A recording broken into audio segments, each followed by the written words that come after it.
नवीन नवीन जागा जे आहे ते मी गुगल मॅपवर उगाचच शोधत होते. गुगल अर्थवरती मी तासनतास वेळ घालवत होते. व्हर्च्युअली त्याच्यावर फिरत होते. जी लोकेशन आहे ती लावली होती आणि गुगल लोकेशनवरून जाताना ती जी जागा आहे ते थेट आम्हाला जंगलात नेऊन सोडलं. तर मग जंगलात गेल्यावर आम्हाला असं झालं की आम्ही नक्की कुठे आलोय. तर मग तिथे आम्हाला दोघांना सोडून बाकी कुणीच नव्हतं.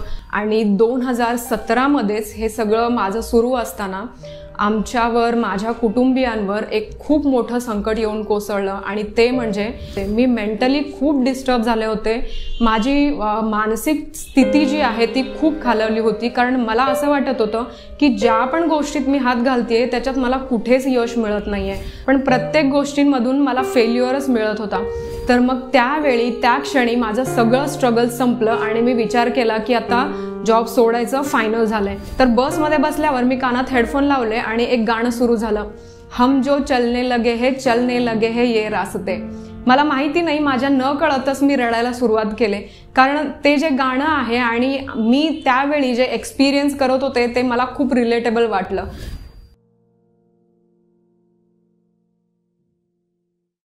हाय, मी प्रियांका. मी एक फुल टाईम ट्रॅव्हलर आहे आणि मराठी ट्रॅव्हल ब्लॉगर आहे. हे झालं माझं पॅशन. जर माझ्या प्रोफेशनल लाईफबद्दल बोलायचं झालं तर मी एक मेकॅनिकल इंजिनियर आहे. गेली 10 वर्ष मी ऑटोमोटिव्ह सर्व्हिस इंडस्ट्रीजमध्ये काम केलंय. पण फुल टाईम ट्रॅव्हल हे माझं नेहमीचंच स्वप्न होतं. अपार्ट फ्रॉम ट्रॅव्हलिंग मला पुस्तकं वाचायला आवडतात. सस्टेनेबल अँड हेल्दी लाईफस्टाईलकडे माझा जास्ती कल आहे आणि जुनी गाणी ऐकायला मला आवडतात. सोलापूर जिल्ह्यातल्या एका छोट्याशा गावात माझा जन्म झाला. कुटुंबात आई वडील आणि आम्ही 5 बहिणी. गावातल्या शाळेत माझं प्राथमिक आणि माध्यमिक शिक्षण पूर्ण झालं. ही गोष्ट आहे 2006ची, जेव्हा मी 8वीत होते. शाळेत एक गेस्ट स्पीकर आले होते आणि त्यांचं नाव होतं काशीनाथ भतगुंडकी. ते एक सोशल वर्कर होते आणि त्यांचं एक NGO होतं. तर त्या काळी त्यांचं अचिव्हमेंट असं होतं की त्यांनी काश्मीर ते कन्याकुमारी असा प्रवास सायकलवरून केला होता. तर मला त्यावेळी एवढंच माहिती होतं की काश्मीर एका टोकाला आहे आणि कन्याकुमारी एका टोकाला आहे. पण जेव्हा ते बोलत होते तेव्हा मी असं विचार करत होते की इतका लांबचा प्रवास कोणी सायकलवरून कसं काय करू शकेल. तर ही एक छोटीशी गोष्ट माझ्या मनात लहानपणापासूनच कुठेतरी घर करून होती. त्यानंतर शाळेतच जे सायन्स एक्झिबिशन्स असतात किंवा स्काउट गाईडचे जे वर्कशॉप्स असतात त्याच्यात मी हिरिरीने भाग घ्यायचे. तर आमच्या शिक्षकांसोबत मी दुसऱ्या गावात वगैरे जायचे आणि नवीन गाव आणि तिकडचे नवीन जे लोक आहेत ते सगळं मला आवडायचं. तर त्याच्यानंतर मग 2008मध्ये माझं 10वी शिक्षण पूर्ण झालं. त्याच्यानंतर डिप्लोमा इन मेकॅनिकल असं 3 वर्षाचा कोर्स करायचं आमचं ठरलं. त्यावेळी आमची आर्थिक परिस्थिती खूप बिकटची होती, कारण आम्ही 5 जण एकत्र आमचं सगळ्यांचं शिक्षण सुरू होतं. माझी मोठी बहीण जी आहे ती DED करत होती आणि दुसरी बहीण जी आहे ती ड्राफ्ट्समन इन मेकॅनिकल इंजिनिअरिंग ITIचा कोर्स करत होती. मी करत होते डिप्लोमा इन मेकॅनिकल इंजिनिअरिंग आणि माझी लहान बहीण जी होती ती डिप्लोमा इन ॲग्रिकल्चर. असं सगळ्यांचं शिक्षण जे आहे ते एकत्र चालू होतं आणि फायनान्शियल जे कंडिशन होतं ते खरंच खूप बिकटचं होतं. त्याच्यामुळे सगळ्यांचं जे शिक्षण आहे ते करणं खूप कठीण होतं. तर त्याच्यानंतर मग 2011मध्ये जेव्हा माझं डिप्लोमा संपलं तर मग मी असं ठरवलं की आता डायरेक्ट जॉबला लागायचं, नोकरी करायची. तर मग नोकरी करतच पुढचं शिक्षण करायचं असं आमचं ठरलं. तर मग 2011मध्ये माझ्या कॉलेजमध्येच पुण्यातल्या एका नामांकित कंपनीमध्ये माझं प्लेसमेंट थ्रू सिलेक्शन झालं आणि मग 2011मध्ये मी त्या कंपनीत जॉईन झाले. कंपनीत जेव्हा जॉईनिंग होतं त्याच्या 2 दिवस आधी माझ्या घरात माझ्या मोठ्या बहिणीचं लग्न होतं. तर मग घरात आमचं असं ठरलं होतं की जेव्हा पुण्यातले जे नातेवाईक आपल्या लग्नाला येतील घरी तर त्यांच्यासोबतच मी पुण्याला जाईल आणि मग तिथे त्यांच्या घरी राहील आणि मग पुढचं जे माझं जॉईनिंग प्रोसेस वगैरे आहे ते मी करेल असं आमचं ठरलं होतं. तर मग लग्न झालं आणि त्याच्यानंतर मग मी पुण्यात जायला निघाले त्यांच्यासोबत. तर गावापासून, सोलापूरपासून पहिल्यांदाच मी एक पुणे जे मोठं शहर आहे तिथंपर्यंत माझा प्रवास पहिल्यांदाच होणार होता आणि जे नवीन एक मोठी सिटी आहे तिथेपर्यंत मी पहिल्यांदाच जाणार होते. तर रात्री आम्ही पुण्यात पोचलो. पुण्यातले मोठे मोठे सुंदर रस्ते आणि जे उंच उंच इमारती आहेत ते सगळं बघून मी खूप आश्चर्यचकित झाले आणि सगळं माझ्यासाठी नवीन होतं. तर मग मी ठरल्याप्रमाणे त्या कंपनीत जॉईन झाले. 2011ला माझं जे नोकरी आहे ते सुरू झालं. तर पहिले 1.5-2 वर्ष तर माझं ट्रेनिंग आणि लर्निंगमध्येच गेला आणि त्याच्यानंतर मला असं कळालं की ज्या टीमसोबत मी काम करत होते, ज्या प्रोजेक्ट्सवर मी काम करत होते त्या प्रोजेक्ट्समध्ये आम्हाला ऑनसाईट जाण्याची जी संधी आहे ते मिळते. म्हणजे आम्ही ज्या क्लायंटसोबत डील करायचो ते जे क्लायंट्स होते ते सगळे युरोपियन आणि अमेरिकन क्लायंट्स होते. तर मग मला असं वाटलं की कधी ना कधी म्हणजे ज्या फील्डमध्ये मी काम करत होते कधी ना कधी आपल्याला बाहेर जायची संधी आपल्याला मिळेल. पण त्यावेळी ती संधी मला मिळणं अवघड होतं, कारण मी त्यावेळी त्या टीममध्ये खूप ज्युनियर होते. माझ्यापेक्षा कितीतरी सिनियर लोक तिथे ऑनसाईट अपॉर्च्युनिटीची वाट बघत होते. पण माझ्या मनात न कळत अमेरिकन जे कंट्रीज आहेत, युरोपियन जे कंट्रीज आहेत त्याच्याबद्दल एक अट्रॅक्शन तयार झालं होतं. तर जे पण माझ्या टीममधले जे पण ऑनसाईट रिटर्न जे लोक येतात, जे माझे कोलिग्स येतात, त्यांना मी उगाच विचारत राहायची की तुम्ही तिकडे कसे राहत होतात, तिकडचं राहणीमान कसं आहे, तिकडचं क्लायमेट कसं आहे वगैरे. आणि मग त्याच्याबद्दल मी रिसर्च करत होते. तर मग 2011 ते 2017 मी त्या कंपनीत काम केले आणि पुढे माझ्या करिअर ग्रोथसाठी मी ती कंपनी सोडली आणि पुण्यातलीच दुसरी एक जी कंपनी आहे मी तिथे मी जॉईन करायचं ठरवलं. तर 2017मध्ये जेव्हा मी त्या कंपनीत जॉईन करणार होते त्याच्या 1 आठवड्याआधी मला तिथल्या एका मॅनेजरचा फोन आला आणि ते मला म्हणाले की प्रियांका, अर्जंट बेसिसवरती आपल्याला एक ऑनसाईट कोऑर्डिनेटरची गरज आहे, तर तू जाणार का? पुढचा मागचा काहीच विचार न करता मी त्यांना हो बोलले. आणि जेव्हा पुढचा प्रोसेस सुरू झाला तर तेव्हा ते मला पासपोर्टसाठी विचारले. माझं पासपोर्ट हवं होतं त्यांना. पण त्यावेळी मला हे रिअलाईज झालं की आपल्याकडे पासपोर्ट नाही आहे आणि ती संधी इतकी अर्जंट होती की पासपोर्ट काढण्या इतका पण वेळ माझ्याकडे नव्हता. तर ती संधी मी माझ्या स्वतःच्या चुकीमुळे गमावली होती. पण पुढची जी संधी येणार होती ती माझीच होती हे मला गॅरंटी होतं. ठरल्याप्रमाणे 2017मध्ये ती मी दुसरी कंपनी जॉईन केली आणि त्याच्यानंतर जी संधी मला मिळालेली होती त्यावर मी विचार करायला सुरुवात केली. ट्रॅव्हल करणं किंवा जे नवीन ट्रॅव्हल करणं किंवा जे वेगवेगळे देश आहेत आपल्या जगातले त्याच्यावर मी रिसर्च करायला सुरुवात केली. नवीन जागा जे आहे ते मी गुगल मॅपवर उगाचच शोधत होते. गुगल अर्थवरती मी तासनतास वेळ घालवत होते. व्हर्च्युअली त्याच्यावर फिरत होते. युरोपियन देश, अमेरिकन देश याच्यासोबत मला जगातले खूप सारे जे वेगवेगळे देश आहेत ज्याचं मी कधी नाव पण ऐकले नव्हते, तर अशा सगळ्या देशांचा मला अनुभव व्हर्च्युअली मिळायला लागला गुगल मॅप्सवरून. तर मग त्याच्यानंतर 2017मध्ये मी असंच रिसर्च करत असताना मला एक आर्टिकल सापडला ऑनलाईन इंटरनेटवरती. तर त्या आर्टिकलचं टायटल असं होतं की I quit my job to travel full time. आणि ते आर्टिकल होतं आपल्या भारतातल्या खूप मोठ्या ट्रॅव्हल ब्लॉगरचं. तर मग मी ते ट्रॅव्हल ब्लॉग जे आहे ते वाचतच राहिले आणि तेव्हा मला असं रिअलाईज झालं की ट्रॅव्हल हे एक फुल टाईम जॉब म्हणून आपण करू शकतो आणि एक पॅशन म्हणून ट्रॅव्हल आपण फॉलो करू शकतो. तर असेच ब्लॉग वाचता वाचता माझ्या हे पण लक्षात आलं की ट्रॅव्हल करण्यासाठी आपल्याला पैसा पण तितकाच गरजेचा आहे. तर मग तिथून माझं जे रिसर्च आहे, माझं जे काम आहे ते सुरू झालं. ट्रॅव्हल करताना पैसे कमवण्यासाठी जे नवनवीन आयडियाज आहेत त्याच्यावर मी रिसर्च करायला सुरुवात केले. त्यावेळी जॉब सोडणं असं काहीच प्लॅन माझ्या डोक्यात नव्हतं, पण इन फ्युचर म्हणून मी एक साईड हसल म्हणून मी त्याच्याकडे बघायला सुरुवात केले. तर त्यावेळी माझं काम जे आहे ते ऑफिसचं काम जे आहे ते फर्स्ट शिफ्टमध्ये असायचं. 6 ते 3 मी ऑफिसमध्ये काम करायचे आणि त्याच्यानंतर 3 ते संध्याकाळी 6-7 पर्यंत माझं स्वतःचं काम सुरू झालं. तर मग त्यावेळी मी काही आयडियाजवर काम करायला लागले. मी माझं स्वतःचं वेबसाईट सुरू केलं आणि 2017मध्येच हे सगळं माझं सुरू असताना आमच्यावर, माझ्या कुटुंबियांवर एक खूप मोठं संकट येऊन कोसळलं आणि ते म्हणजे माझी जी मोठी बहीण आहे ती हॉस्पिटलाइज्ड झाली. तिच्यावर ट्रीटमेंट करणं त्यावेळी खूप गरजेचं होतं आणि तेव्हा आम्हाला जेव्हा तिचं ट्रीटमेंट सुरू झालं तेव्हा आम्हाला कळालं की तिचा जो आजार आहे तो शेवटच्या स्टेजचा होता.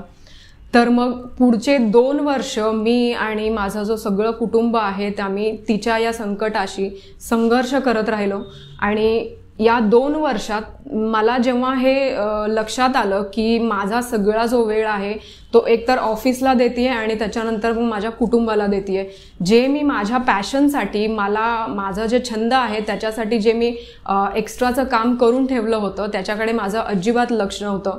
कारण त्यावेळी खूप टेन्शन, खूप स्ट्रेस असायचं. या ना त्या डॉक्टराकडे तिला घेऊन जावं लागायचं. पुण्यात, मुंबईत, सोलापूर या सगळ्या सिटी आम्ही फिरून प्रत्येक डॉक्टरांकडून आम्ही ओपिनियन्स घ्यायचो आणि तिच्यावर खूप सारे शस्त्रक्रिया पण झाले. तर या सगळ्या टेन्शनमध्ये मी जे काम करून ठेवलं होतं त्याच्याकडे लक्ष द्यायला मला अजिबात वेळ राहिला नव्हता. नव्हता. तर मग मी असं ठरवलं की आता सध्यापर्यंत जे पण मी इन्व्हेस्टमेंट करतेय त्यावेळी माझा जॉब होतं, त्याच्यामुळे जे सॅलरी येतं ते मी इन्व्हेस्टमेंटच्या रूपात मी त्या वेबसाईटमध्ये टाकत होते, पण मी कामच करत नव्हते. त्याच्यामुळे त्याच्यातून मला जे रिटर्न येतं ते कम्प्लिटली झिरो होतं. तर मग पैसे का वाया घालवायचे या विचाराने मी त्यावेळी माझा जो वेबसाईट आहे तो कम्प्लिटली मी बंद केला आणि माझा पूर्ण वेळ मी माझ्या कुटुंबाकडे लक्ष द्यायला लागले. त्याच्यानंतर तिचंच ऑपरेशन्स आणि तिचा जो ट्रीटमेंट आहे त्याच्यातच आमचा सगळा वेळ जायला लागला. आणि या सगळ्यामध्ये 2 वर्षाचा जो काळ आहे, 2017 ते 2019चा जो काळ आहे, कसा गेला आम्हाला अजिबात कळालं नाही. तर या सगळ्यात माझी आणि माझ्या कुटुंबियांची इतकी धावपळ झाली आणि आमची तब्येत पण खूप खालावली होती. पण या सगळ्या परिश्रमांना, या सगळ्या संघर्षाला आम्हाला कुठेच यश नाही मिळालं.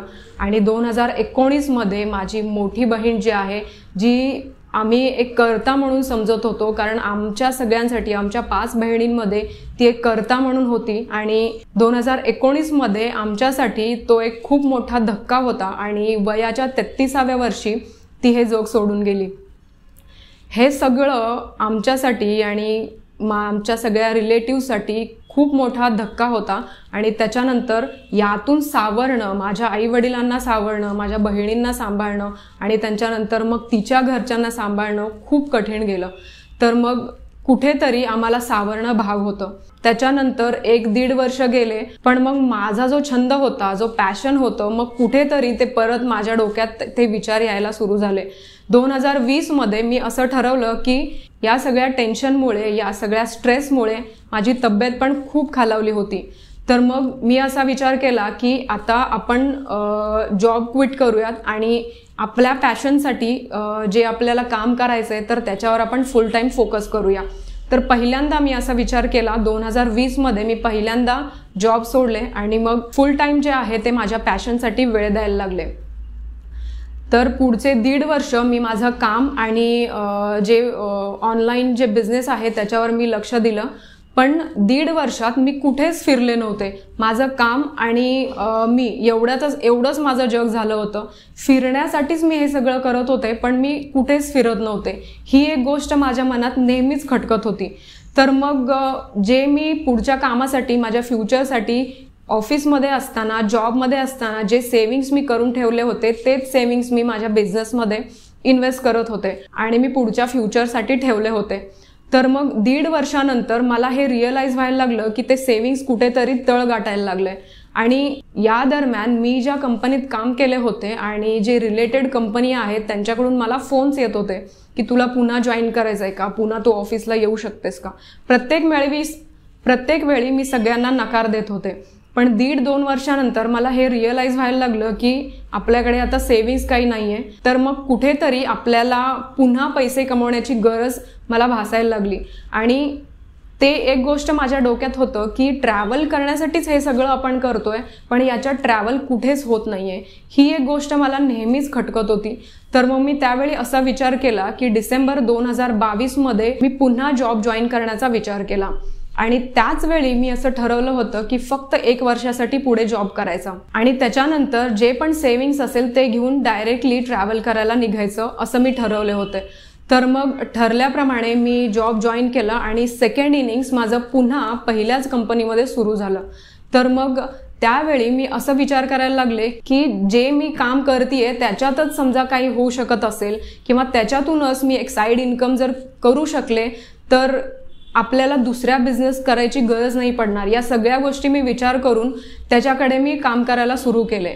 ऑफिसमध्ये असताना पण मी खूप साऱ्या जणांशी बोलले. माझी जी टीम आहे, माझे जे मॅनेजर आहेत, त्यांना सगळ्यांना बोलले की असं माझं प्लॅन आहे.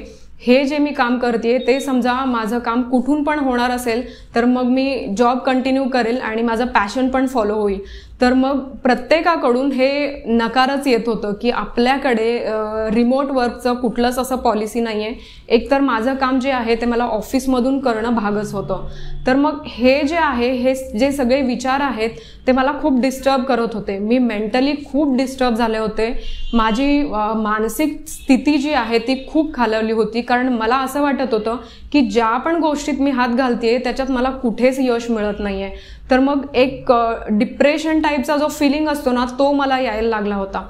तर मग मी असा विचार केला की एक तर ही संधी आहे माझ्याकडे, आत्ता मी ट्रॅव्हलला सुरुवात नाही केली किंवा आपल्या पॅशनसाठी मी एक पाऊल नाही उचललं तर याच्यापुढे मी कधीच काही करू शकणार नाही. ती एक शेवटची संधी होती माझ्याकडे. तर असा विचार करून करायचं तर याच वेळी करायचं, नाहीतर याच्यापुढे तो विषय सोडून द्यायचा असं मी ठरवलं. तर मग ठरल्याप्रमाणे मी 1 वर्ष जॉब करणार होते. तर मग ठरल्याप्रमाणे ऑक्टोबर 2023 मध्ये मी रिझाईन दिलं आणि पुढचे 3 महिने मला नोटीस पिरियड सर्व करणं भाग होतं. तर मग त्या नोटीस पिरियडमध्ये पण मी सगळ्यांना विचारले की अजून काही होऊ शकतं का याच्यामध्ये, मी दुसरे कोर्सेस वगैरे करू का. तर त्या कोर्सेस पण मी शिकायला सुरुवात केले, पण प्रत्येक गोष्टींमधून मला फेल्युअरच मिळत होता. तर मग मी माझ्या हायर अथॉरिटीजशी बोलले की असं माझं प्लॅन आहे, मला ट्रॅव्हल करायचंच आहे, तर याच्यातून तुम्ही काहीतरी मला मार्ग दाखवा. पण ते पण मला काही मदत करू शकले नाहीत. तर मग 5 जानेवारी 2024ला माझा ऑफिसमध्ये शेवटचा दिवस होता. तर त्याच्या आधी मी एका डिपार्टमेंटला अप्रोच केलं होतं की असं असं माझा प्लॅन आहे, मला जॉब करतच ट्रॅव्हल करायचं आहे, तर याच्यात तुम्ही मला काही मदत करू शकता का. कारण त्यावेळी इतक्या मोठ्या पगाराचं जे नोकरी आहे ते गमवून मला चालणार नव्हतं. कारण पुढचं जे फ्युचर आहे, जर मी सेव्हिंग्सवरच पुढचं सगळं मी बघायला लागले तर मग कुठेतरी सेव्हिंग संपल्यावर आपलं पुढे काय होणार या विचारानेच मला भीती वाटत होती. पण ती जी एक अपॉर्च्युनिटी आहे, शेवटची अपॉर्च्युनिटी, मला खूप होप्स होते कुठेतरी काही ना काही माझ्यासाठी वर्कआउट होईल असं मला नेहमी वाटत होतं.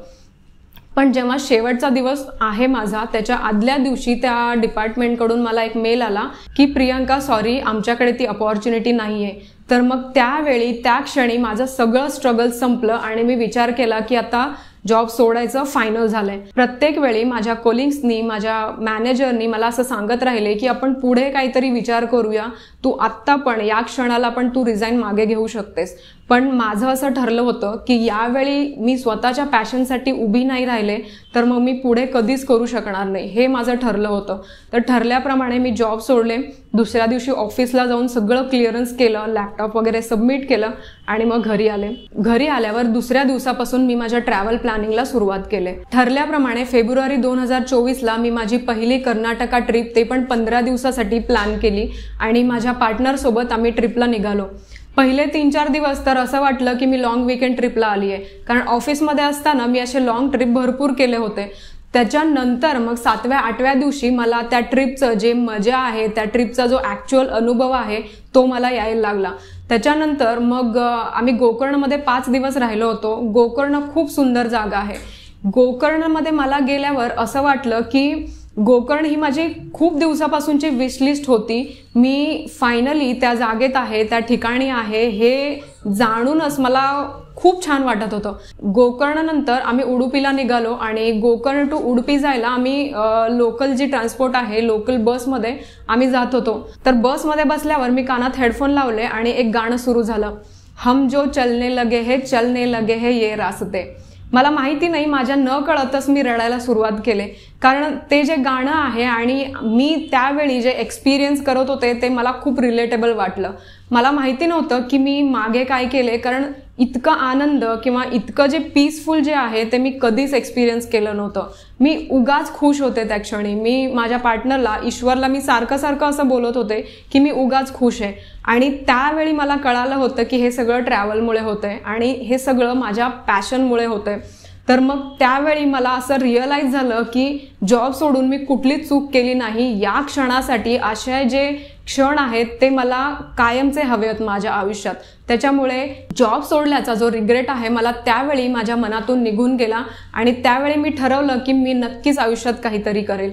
त्याच्यानंतर मग उडुपीची ट्रिप झाली. त्याच्यानंतर मग आम्ही मडिकेरीला गेलो, तर वापस आले आणि हा सगळा जो प्रवास आहे मी माझ्या यूट्यूब चॅनल मी तयार केलं आणि तिथून माझ्या यूट्यूब चॅनलची सुरुवात झाली. हे जे सगळे प्रवासाचे अनुभव आहेत ते माझ्या व्हिडिओच्या माध्यमातून मी माझ्या यूट्यूब चॅनलवर टाकत असते. माझ्या यूट्यूब चॅनलचं नाव आहे से यस टू द रोड. त्याच्यानंतर मग आम्ही घरी आलो आणि 15 दिवस घरी राहिले आणि लगेचच पुढच्या महिन्यात आम्ही उत्तराखंड ट्रिपला गेलो.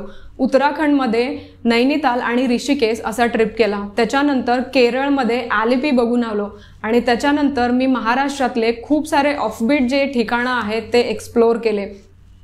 आणि मग दार्जिलिंग, सिक्कीम आणि आत्ताच रिसेंटली मी माझी श्रीलंका ट्रिप करून आले. श्रीलंका ट्रिप ही माझी पहिली इंटरनॅशनल ट्रिप होती. ह्या सगळ्या प्रवासाने मला एक शिकवलं होतं की आयुष्यात पॉझिटिव्ह कसं राहायचं. या प्रवासानेच मला एक नवीन माणूस म्हणून तयार केलं होतं. एक नवीन पर्स्पेक्टिव्ह, लोकांकडे बघण्याचा जो दृष्टिकोन आहे आणि त्या ठिकाणांकडे बघण्याचा जो दृष्टिकोन आहे ते बदललं होतं. तर मी प्रवास केल्यामुळे खूप आनंदी राहतेय हे मला रिअलाइज व्हायला लागलं होतं. हे सगळं मान्य आहे की प्रवास करताना खूप साऱ्या अडचणींना सामोरं जावं लागतं. त्यातलं मेन पॉईंट असा आहे की आपल्याकडे पैसे लागतात, प्रवास करायला पैसे लागतात. तर माझ्याकडे माझी सेव्हिंग सोडून कुठलीच अशी गोष्ट नाहीये, पण मला एवढी खात्री आहे की मी इन फ्युचर काहीतरी नक्कीच करेल. माझा ट्रॅव्हलनीच मला माझ्या स्वतःवर विश्वास ठेवायला लावलाय आणि ट्रॅव्हल करतानाच या सगळ्या अनुभवांमध्ये मला पुस्तकांची पण तितकीच जोड मिळाली. पुस्तकं वाचल्यावर मी स्वतःला एक नवीन ऊर्जा मला मिळायला लागली आणि हे जे सगळं पॉझिटिव्ह वाईब असतं ते सगळं मला पुस्तकातून मिळायला लागलं. त्याच्यामुळे ट्रॅव्हल आणि पुस्तकं हे खूप चांगलं कॉम्बिनेशन आहे असं मला वाटायला लागलं.